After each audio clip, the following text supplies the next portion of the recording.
तो दोस्तों, माउंट आबू की इस यात्रा में अब मैं आ गया हूँ वहाँ पर जहाँ आप सभी लोग पहुँचना चाहते थे, और ये है पांडव भवन, जो कि ये एक तपोभूमि जहाँ पे स्वयं साकार बाबा ने आके तपस्या करी थी। और ब्रह्मा कुमारी का कोर, एक एसेंस बोलते हैं इस पूरे संस्थान का, तो वो है पांडव भवन। और यहाँ पे मेरी मुलाकात हुई है लगभग 39 ईयर से समर्पित छोटे लाल भाई जी से। भाई जी, आपका एमपी लाइव न्यूज़ पर बहुत बहुत स्वागत है। अभी जो आप देख रहे हैं ये ब्रह्मा कुमारी ईश्वरीय विश्वविद्यालय का हेडक्वार्टर है और यहाँ पर साकार में ब्रह्मा बाबा ने आकर तपस्या की और लगभग यहाँ पर 1953 में यहाँ पर आए और तब से इस संस्था का यहाँ हेडक्वार्टर बना। और यहाँ पर विशेष पहले सभी साकार बाबा दादियाँ यहाँ रहते थे और यहीं पर सभी तपस्या करके यहाँ का वातावरण वायुमंडल इतना पावरफुल है, तो जो भी आत्माएं आती हैं उनको एक शांति शक्ति की परमात्म अनुभूतियाँ होती हैं। तो एक विशेष स्थान है, तो आप सभी को भी थोड़ा शॉर्ट में उसका अवलोकन कराएंगे। आइए। तो चलिए हम भाई जी के साथ चलते हैं अवलोकन करने, और इनके मार्गदर्शन में हम पांडव भवन के दर्शन करते हैं। यहाँ पे आपको एक्चुअल चार धाम हम दिखाते हैं। आइए, चलिए भाई जी, आइए, वो फॉलो करें। तो हाँ, तो ये एंट्रेंस पे ही भाई जी श्री कृष्ण, और एक हाथ में सतयुग, और एक गोल्डन दरबार। इसका क्या अर्थ निकालें? इसका अर्थ यही है कि हम परमात्मा के साथ बुद्धि योग लगाते हैं तो हम आत्माएं नई दुनिया स्वर्ग के अधिकारी बन जाते हैं। श्री कृष्ण के साथ संग में रास खेलने वाले और अधिकार प्राप्त करने वाले और सुख शांति संपन्न दुनिया के मालिक बनने के अधिकारी हम आत्माएं बन जाते हैं। यदि परमात्मा की हम श्रीमत पर चलते हैं तो ऐसे गोल्डन दुनिया में जाने योग्य आत्मा बन जाते हैं। यही इसका रहस्य। ये बहुत खूबसूरत बात हमको छोटे लाल भाई जी ने बताई कि हम श्रीमत पे चलते हैं तो हम गोल्डन एज में जाने के अधिकारी बन जाते हैं। और हम पांडव भवन में आगे की ओर बढ़ रहे हैं, और एंट्रेंस के थोड़ा सा आगे ही एक ओपन सा एक कोर्टयार्ड आया है। यहाँ पे कुछ रिसेप्शन और कुछ ऑफिस, मेरे ख्याल से ऑफिस एरिया होगा। ये रिसेप्शन ऑफिस है। जो भी वीआईपी लोग भाई बहने बाहर के आते हैं तो यहाँ पर रिसेप्शन करते हैं उन सभी का। अच्छा और सामने जी, तो सामने अभी हम कहाँ से भाई जी, किस तरफ चलना है यहाँ से? पहला अभी हम चार धाम की यात्रा करेंगे तो आपको ले चलते हैं टावर ऑफ पीस शांति स्तंभ की तरफ। तो हम जा रहे हैं टावर ऑफ पीस, जिसको शांति स्तंभ भी बोलते हैं। तो पहले हम वहाँ पहुँच जाएं, फिर हम भाई जी से समझेंगे कि शांति स्तंभ का क्या महत्व है। आपने पीस ऑफ माइंड चैनल पे अक्सर इसको देखा हुआ है, हम भी इसको कवर कर रहे हैं। तो भाई जी, ये दिखना शुरू हो गया इसके हाँ, बारे में? ये सामने आप देख रहे हैं टावर ऑफ पीस शांति स्तंभ। ये साकार में ब्रह्मा बाबा थे, तो उन्होंने 18 जनवरी 69 में शरीर छोड़ा, व्यक्त हुए, तो यहीं पर उनका अंतिम संस्कार किया गया था। तो उनकी स्मृति में ये टावर ऑफ पीस बनाया गया है और यहाँ पर उनके जीवन की बहुत ही शिक्षाएं लिखी गई हैं। तो वो शिक्षाओं को यदि हम अपने जीवन में धारण कर चलते हैं तो हमारा भी जीवन एक श्रेष्ठ महान बन जाता है। तो जो भी भाई बहनें आते हैं मेडिटेशन करते हैं तो उन्हें एक बहुत ही शांति शक्ति की अनुभूति होती है। तो इसको हम पहला धाम मान लें? यस, ये टावर ऑफ पीस बाबा का एक पहला धाम है। तो ये टावर ऑफ पीस है, बाबा का पहला धाम है। एक बार हम पास से चल के भाई जी एक एक मिनट में देख लेते हैं। और ये वो दिव्य स्थान है जहाँ पे लोग शांति की अनुभूति ये करते हैं। यहाँ पे क्या कुछ अलौकिक भी अनुभूतियाँ होती हैं लोगों को? हाँ, यहाँ पर विशेष जब 18 जनवरी का दिन आता है तो बहुत सारे भाई बहने यहाँ आते हैं और हमने भी उस चीज़ को अनुभव किया है कि आज भी ब्रह्मा बाबा अव्यक्त रूप में फरिश्ते रूप में यहाँ पर बहुत लोगों को उनकी अनुभूतियाँ होती हैं। और जैसे कि शांति शक्ति से हम सभी को सकाश देकर वो भरपूर कर रहे हैं, शक्तिशाली बना रहे हैं। तो उनकी यही शिक्षा है कि बच्चे परमात्मा शिव पिता को याद करो और सारे शक्तियों के गुणों के अधिकारी आप बन जाएंगे और इस संसार में रहते हुए भी अपना जीवन कमल फूल समान बना सकेंगे। तो यहाँ पे जो नीचे डेट लिखी है 18/1/69, ये बाबा ने शरीर त्यागा था, ये वो डेट है? यस, वही डेट है ये 18 जनवरी 69। ठीक है। तो मैं कैमरा मैन से रिक्वेस्ट करूंगा कि एक बार हम इसकी परिक्रमा कर लें और आप चारों तरफ से हमारे दर्शकों को बताएं। छोटे लाल भाई हमारे साथ बने हुए हैं और कुछ भी इम्पोर्टेंट होगा तो वो बताएंगे। यहाँ पे आप कुछ कहना चाहते हैं इस तरफ से? हाँ, यहाँ देखो ये लिखा हुआ है टावर ऑफ नॉलेज है, ज्ञान का स्तंभ। तो परमात्मा ने हमको ऐसा ज्ञान दिया है, यदि उसको हम जीवन में धारण कर चलते हैं तो जीवन की अनेक समस्याओं का समाधान स्वतः ही होता रहेगा। वाह वाह वाह! यदि हम ज्ञान का पालन करेंगे, ज्ञान की धारणा करेंगे, तो जीवन की समस्याएं स्वतः ही समाप्त होती जाएगी। जी। और नीचे लिखा हुआ है, प्यारे बच्चों, परमात्मा शिव सभी के परम पिता हैं। भारत सर्व देशों में महान देश है। आबू सभी तीर्थों में श्रेष्ठ तीर्थ है। यह रहस्य सभी को बताना है। क्यों? क्योंकि परमात्मा स्वयं शिव निराकार ने आकर प्रजापिता ब्रह्मा के तन में आकर यहाँ तपस्या की है। तो यहाँ उनके आज भी वो श्रेष्ठ पावरफुल वाइब्रेशंस विद्यमान हैं और लोगों को अनेक प्रकार की श्रेष्ठ अनुभूतियाँ होती हैं। बहुत सुंदर, बहुत सुंदर। और ये हम आ गए पावर ऑफ माइट। जी, इसके हाँ, बारे में। यहाँ लिखा है, आप देख रहे हैं, पावर ऑफ माइट, मना ईश्वर परमात्मा के नॉलेज को जीवन में धारण कर चलने से हम अनेक शक्तियों के अधिकारी बन जाते हैं।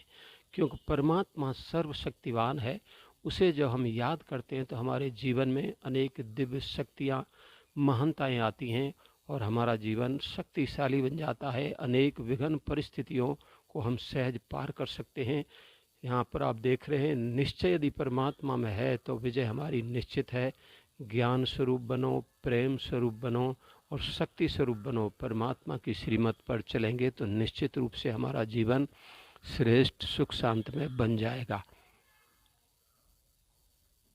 तो कितनी सुंदर बातें ये बाबा के आशीर्वचन। यदि इनका महत्व समझ लिया जाए तो शायद अध्यात्म के रास्ते में फिर कुछ बचे ही ना।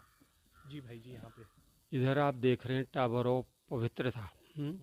जब परमात्मा पवित्रता का सागर है, उसे जब हम याद करते हैं तो जीवन में पवित्रता की शक्ति स्वतः ही आती है। और जहाँ पवित्रता है तो पवित्रता ही सुख शांति शक्ति की जननी है। और मन वचन कर्म में यदि हम पवित्रता को जीवन में धारण कर चलते हैं तो जीवन सुखों से शांति से भरपूर बन जाएगा। और बाबा की ये शिक्षा लिखी हुई है कि प्यारे बच्चों, मुक्ति और जीवन मुक्ति आपका ईश्वरीय जन्म सिद्ध अधिकार है। यदि हम परमात्मा की श्रीमत पर चलते हैं तो मुक्ति और जीवन मुक्ति के अधिकारी बन जाएंगे। तो ये पहला धाम जो है, ये हमने आपको परिक्रमा करके दिखाया और बहुत खूबसूरत तरीके से छोटे लाल भाई ने बाबा का संदेश आपको सुनाया। और चारों तरफ के बारे में एक बार बता दीजिए भाई जी, ये 2-3 बिल्डिंगें हैं, ये क्या क्या है सामने? ये जो प्रशिक्षण आप विभाग देख रहे हैं प्रशिक्षण विभाग, यहाँ जो भी टीचर्स बहनें आती हैं उनका रहने का स्थान है। और यहाँ पर अनेक प्रकार की ट्रेनिंग चलती रहती हैं, इसलिए यहाँ ट्रेनिंग में आने वालों का रहने का स्थान है, इसलिए इसका नाम ट्रेनिंग सेक्शन विभाग लिखा हुआ है। जी। और इधर देख रहे हैं ये इंद्रप्रस्थ। जी, ये यहाँ 3 बिल्डिंग जो है ये पूरी ट्रेनिंग की हाँ, होगी। ये 3 ही बिल्डिंग पूरी ट्रेनिंग की हैं। इधर इंद्रप्रस्थ देख रहे हैं, ये इंद्रप्रस्थ भी एक बिल्डिंग का नाम है। यहाँ पर दादियाँ जो जब थी तो मोस्टली सीनियर दादियाँ रहती थी। इधर जानकी दादी रहती थी इस तरफ, आप फोटो भी देख रहे हैं जानकी दादी का। हाँ, कटआउट भी लगा हुआ है। और निर्मल शांता दादी भी रहती थी। और विदेश की सीनियर बहनें आती हैं जो सभी यहाँ पर रहती हैं। बहुत खूबसूरत। तो ये बेहद खूबसूरत व्याख्या टावर ऑफ पीस की, जो कि बाबा का पहला धाम है जहाँ पे बाबा ने शरीर त्यागा था। और अब लोग यहाँ पर आते हैं, उनको बड़ी अलौकिक अनुभूति होती है। और जैसा छोटे लाल भाई ने हमको बताया कि यहाँ पे बाबा फरिश्ता रूप बन के और यहाँ पे विराजमान रहते हैं और लोग यहाँ से ज्ञान, शांति और पवित्रता की धारणा लेके आगे बढ़ते हैं। अब हम चल रहे हैं हमारे दूसरे धाम की ओर, हिस्ट्री हॉल। जी, ये हिस्ट्री हॉल के बारे में बताइए। हिस्ट्री हॉल, अभी हम अंदर जाएंगे तो आप देखेंगे कि वहाँ जब साकार में बाबा थे तो बाबा के समय ही खुद बाबा ने अपने निगरानी में ये हॉल बनवाया गया था। और यहाँ पर जो भी भाई बहनें तपस्या करते थे, बाबा ईश्वरीय ज्ञान का क्लासेज कराते थे, मुरली जिसको हम कहते हैं वो चलाते थे। तो उससे भी बहुत लोगों के जीवन में सुख शांति शक्ति की अनुभूतियाँ होती थी। और विशेषकर इसमें वो स्थान है हिस्ट्री हॉल जिसमें आज भी भाई बहनों को मेडिटेशन करते हुए अनेक प्रकार के बाबा के साक्षात्कार होते हैं। और यहाँ पर जब से यज्ञ स्थापन हुआ तब से उस समय दादियाँ बहुत छोटी छोटी अवस्था में थी, तो उस समय के चारों तरफ के अनेक प्रकार के भिन्न भिन्न फ़ोटो लगे हुए हैं। तो शुरुआत से हिस्ट्री से अब तक के सब फ़ोटो हैं, इसलिए इसको हिस्ट्री हॉल कहा गया है। तो अभी हम चल के, हाँ, दूसरा धाम अभी हम अंदर चल के देखेंगे। ये क्योंकि यहाँ पर मेडिटेशन हो रहा है, इसलिए हम अंदर नहीं बोल पाएंगे, सिर्फ आपको दृश्य दिखाएंगे अंदर का।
इसके बारे में भाई जी आपसे बात करनी है कि हिस्ट्री हॉल में बीच में बाबा की फोटो लगी और दो टेबल रखी हैं दो तरफ वाइट, उसका क्या मतलब है? हाँ, तो इसका मतलब ये है, बीच में 2 टेबल रखी हैं बाबा की फ़ोटो के आगे, तो उनको हम संदली कहते हैं। और उन पर साकार में जब बाबा थे तो बैठ के ईश्वरीय ज्ञान सुनाते थे, जिसको हम मुरली कहते हैं, मुरली चलाते थे। एक साइड मम्मा बैठती थी, एक साइड बाबा बैठते थे। तो वही संदलियाँ आज भी यहाँ रखी हुई हैं, और भाई बहनें इस पर बैठ के मेडिटेशन भी कराते हैं, क्लासेज कराते हैं। तो उनको अनेक प्रकार की नई नई टचिंग ज्ञान की अनुभूतियाँ होती हैं, जैसे कि बाबा ही हमारे द्वारा ये कार्य करवा रहा हो। और इसमें एक तरफ जगदीश हसीजा जी की फोटो लगी है राइट पे ऊपर, जिनको बाबा ने गणेश की उपाधि दी थी, तो उन्हीं की फोटो क्यों लगाई गई है? कि यहाँ पर और भी जो आपने देखा सब सीनियर दादियों की, भाई बहनों की फ़ोटो हैं, और वो पुराने थे, स्टार्टिंग से शुरू से यहाँ पर इस ज्ञान में आए, इस संस्था के में उनका बहुत बड़ा योगदान रहा। और जितनी भी ज्ञान की किताबें हैं, बुक्स हैं, वो सभी उन्होंने लिखी हैं।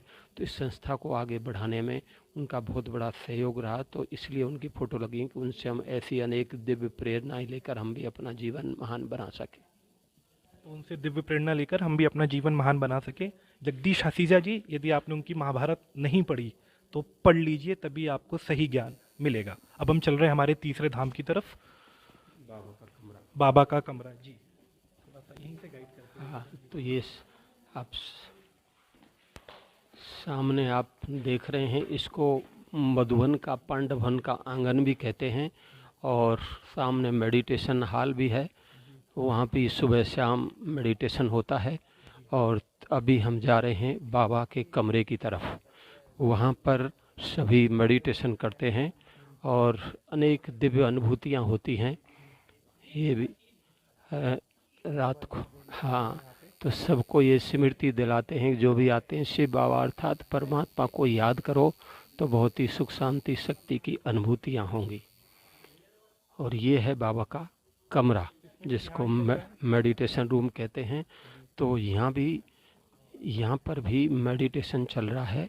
तो हम अंदर सिर्फ आपको एक झलकी दिखाएंगे, बाकी क्या है इस रूम की विशेषता वो आपको यहीं पर बतला रहे हैं कि यहाँ पर स्वयं निराकार परमात्मा, जिन्होंने प्रजापिता ब्रह्मा के तन का आधार लिया, तो वो यहाँ परमात्मा शिव बाबा जिनके तन में प्रवेश किया, तो उनका ये कमरा है ओरिजिनली, साकार बाबा का रूम इसको कहते हैं हम।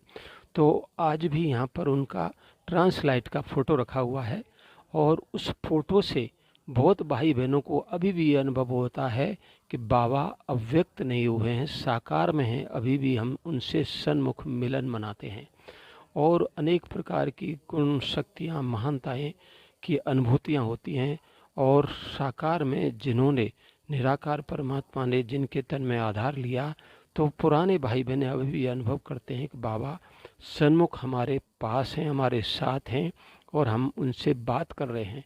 तो ऐसी दिव्य प्रेरणाओं के वाइब्रेशंस आप भी थोड़ा सा अंदर चल के अनुभूति करेंगे। तो अंदर हम बात नहीं करेंगे, हम दर्शकों को पहले ही बता दें, हम सिर्फ आपको झलकियाँ दिखा रहे हैं।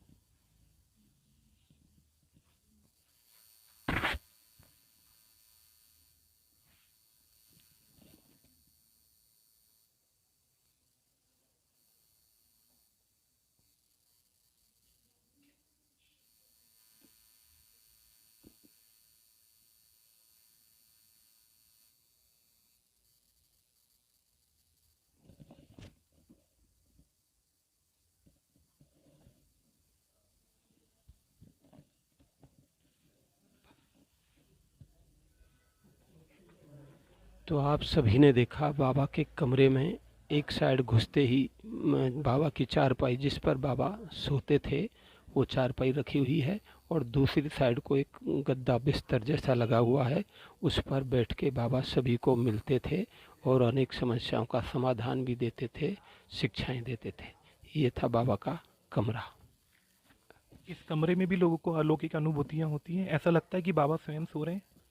हाँ, यहाँ पर लोगों को क्या, हमको ही स्वयं ये अनुभव हुआ है कि बाबा जैसे कि अव्यक्त नहीं हुए, साकार में अभी भी हमारे सन्मुख हैं, और हम उनसे मिल रहे हैं, ऐसे बात कर रहे हैं सन्मुख, ऐसी अनुभूतियाँ होती हैं।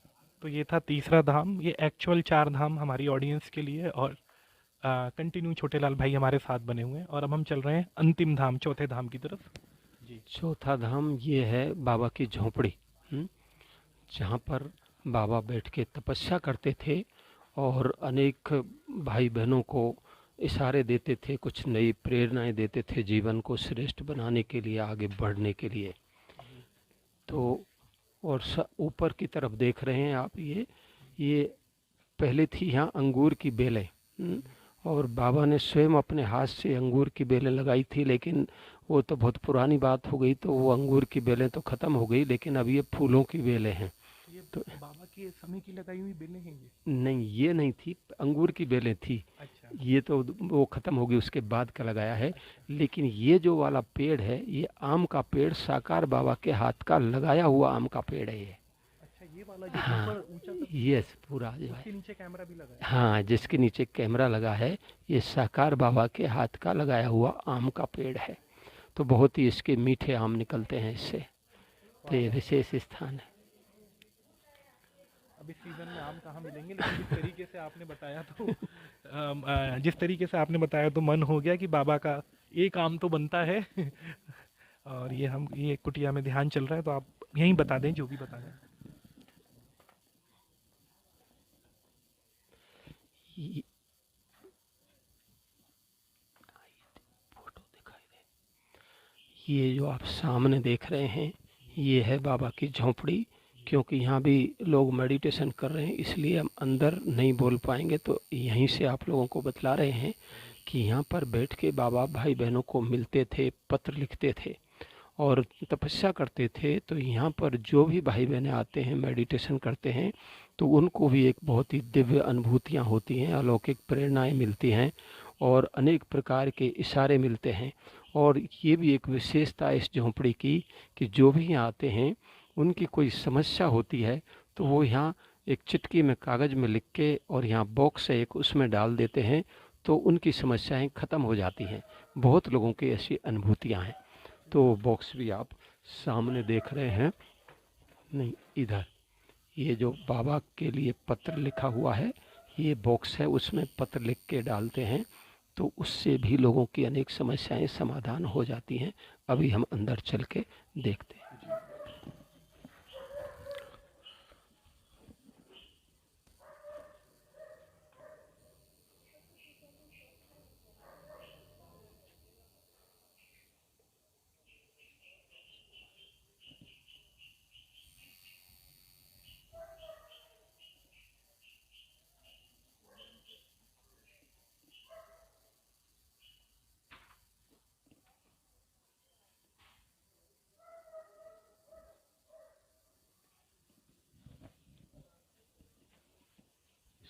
सामने जो आप देख रहे हैं, ये है बाबा का झूला।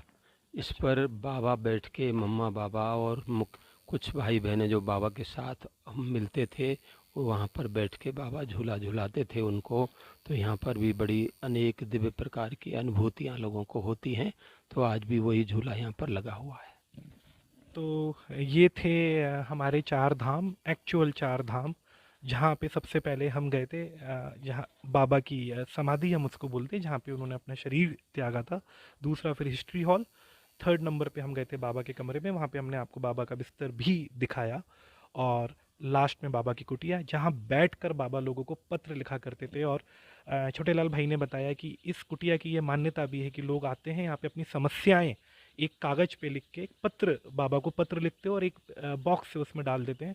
और उन समस्याओं का निराकरण तो होना ही है। जब बाबा तक पहुँचाए तो बाबा तो किसी को दुखी देख ही कहाँ सकते हैं।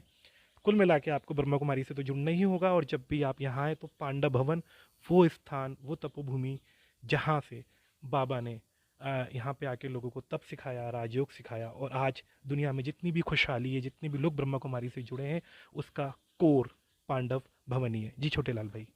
तो ये यहाँ का शुरुआत का आदि स्थान है। और यहाँ पर जो भी भाई बहनें आते हैं पहली बार, जिन्होंने कभी देखा नहीं हो, सुना नहीं हो, तो वो जब देख के यहाँ पर अनुभव करके जाते हैं तो कहते हैं कि यदि दुनिया में आपको स्वर्ग देखना है तो ये पांडव भवन ब्रह्मा कुमारी इसका हेडक्वार्टर है। इतने पावरफुल सुख शांति शक्ति की अनुभूति यहाँ करके जाते हैं जो दुनिया में कहीं नहीं की हो। एक कोई कॉन्फ्रेंस में किसी संस्था के बड़े वीआईपी आए थे, तो उनको कुछ ऐसी इस बारे में ज़्यादा जानकारी थी वाइब्रेशंस की। तो उन्होंने बताया जब वो यहाँ आए तो यहाँ झोंपड़ी से जो आपने देखा बाबा का टावर ऑफ पीस, इस पूरे स्थान के वाइब्रेशंस बोल इतने पावरफुल हैं जो संसार में मैंने कहीं नहीं देखे। वो कई देशों में दुनिया के गए, लेकिन उनको ऐसी अनुभूतियाँ, ऐसे पावरफुल वाइब्रेशंस कहीं नहीं मिले जो इस स्थान के हैं। उसका कारण कि स्वयं सर्वशक्तिवान निराकार परमात्मा शिव प्रजापिता ब्रह्मा के तन में प्रवेश कर यहाँ पर उन्होंने साकार में पार्ट बजाया है, तपस्या की है। तो वो वाइब्रेशंस आज भी लोगों को आकर्षित करते हैं, दिव्य प्रेरणाएं देते हैं और अनुभूतियाँ कराते हैं। ओम शांति। बस दो बातें आपसे और पूछनी थी, हालांकि आपने ओम शांति कर दिया है, लेकिन जो आम विजिटर्स है उनके लिए क्या टाइम होता है यहाँ पे? ऐसा है, आम विजिटर के लिए जनरल सभी के लिए स्थान नहीं है। जनरल का स्थान तो आपको सामने रोड पर चल के हम बताएंगे, लेकिन ये रहने का स्थान है, तपस्या का स्थान है। इसलिए यहाँ पर कोई विशेष जो वीआईपी होते हैं या फिर कोई किसी के कनेक्शन वाले होते हैं या सेंटरों से लेटर लेकर आते हैं या यहाँ वाले रहने वालों के संबंधी वगैरह होते हैं, उन्हीं को ही अलाउ करते हैं। बाकी जनरल सभी को यहाँ अलाउ नहीं करते हैं। बाकी जनरल देखने के लिए, थोड़ा ज्ञान स्पष्ट सुनने के लिए वो रोड के पार ओम शांति भवन यूनिवर्सल पीस हॉल है, वो भी आप लोगों को दिखाएंगे। तो वहाँ पर सभी देखने के लिए आते हैं, ज्ञान सुनने के लिए आते हैं। बहुत बहुत धन्यवाद। ओम शांति। और अब हम अगले पड़ाव में चलेंगे, सामने रोड के उस तरफ ओम शांति भवन।